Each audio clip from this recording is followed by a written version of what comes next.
नमस्कार दोस्तों, कैसे हैं आप सब। तो स्टार्ट करते हैं आज की वीडियो। ये पार्ट 9 है।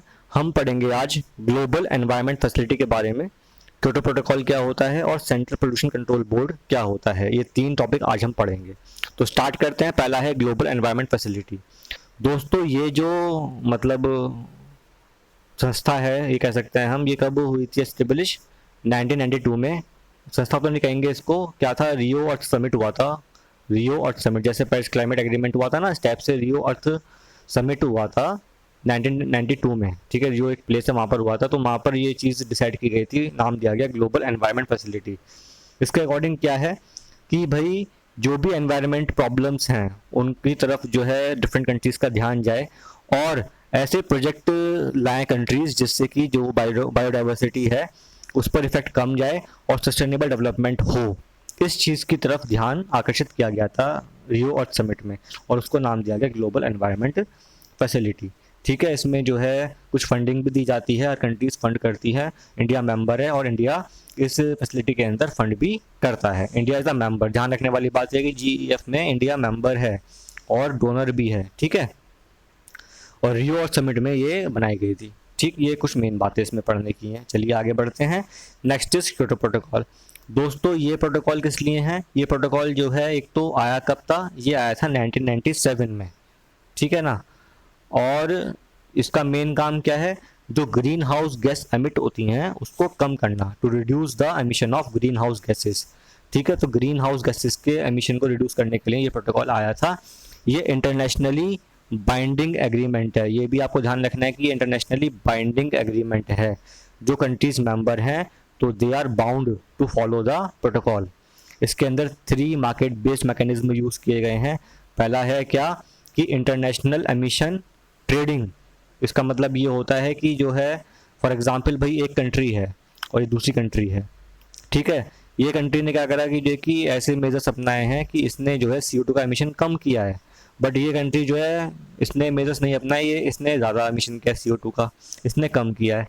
तो क्या कर सकता है ये इस कंट्री को पैसा दे देगा, और इससे जो इसने कार्बन कम एमिट किया है ना, कुछ पॉइंट्स मतलब कुछ यूनिट्स के हिसाब से ये बना दिया गया है कि जो कि भाई सपोज आपने 2 टन कार्बन डाइऑक्साइड एमिट कम किया, तो ये इससे और इसको जो है उतना कंजर्व करना, उतना रिड्यूस करना था। तो ये कंट्री जो है सेकंड कंट्री से जो है 2 टन कार्बन डाइऑक्साइड का जो है यूनिट्स परचेज कर लेगा और उसको उतना पैसा दे देगा। That is called a international emission trading.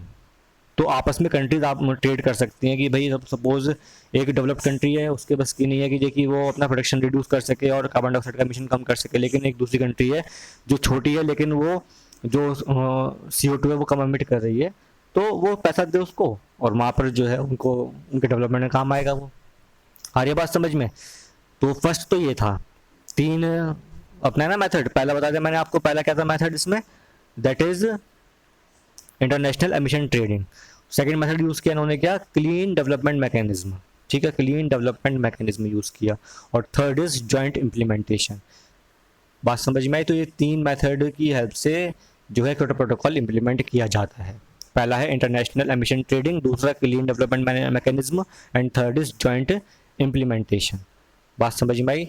जो 6 ग्रीन हाउस गैसेस हैं जिसमें मतलब इस प्रोटोकॉल में जो डिसाइड किया गया है इनका एमिशन हमें कम करवाना है, वो गैसेस कौन कौन सी हैं?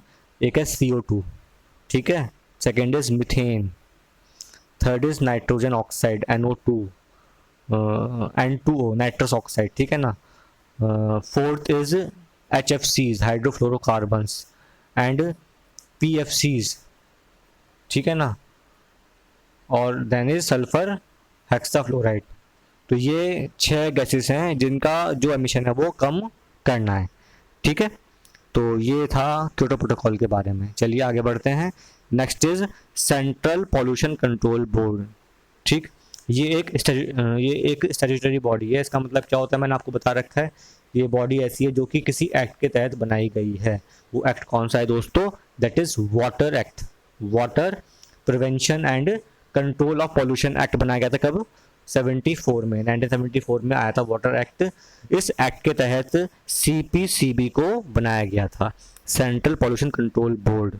ठीक है, काम क्या है इसका? It provides the technical service to the ministry of environment. जो मिनिस्ट्री है, एनवायरनमेंट मिनिस्ट्री है, उसे अगर कोई टेक्निकल सर्विस चाहिए तो जो सीपीसीबी प्रोवाइड करता है। इसके अलावा जो ये फंक्शन परफॉर्म करता है, जो पावर लेता है, मतलब कि जो फंक्शंस ये परफॉर्म करता है, ये एयर एक्ट जो आया था 1981 में, वहाँ से भी डराइव करता है। एयर एक्ट 1981 जो था, वहाँ से पावर और फंक्शंस को डराइव करता है अपने।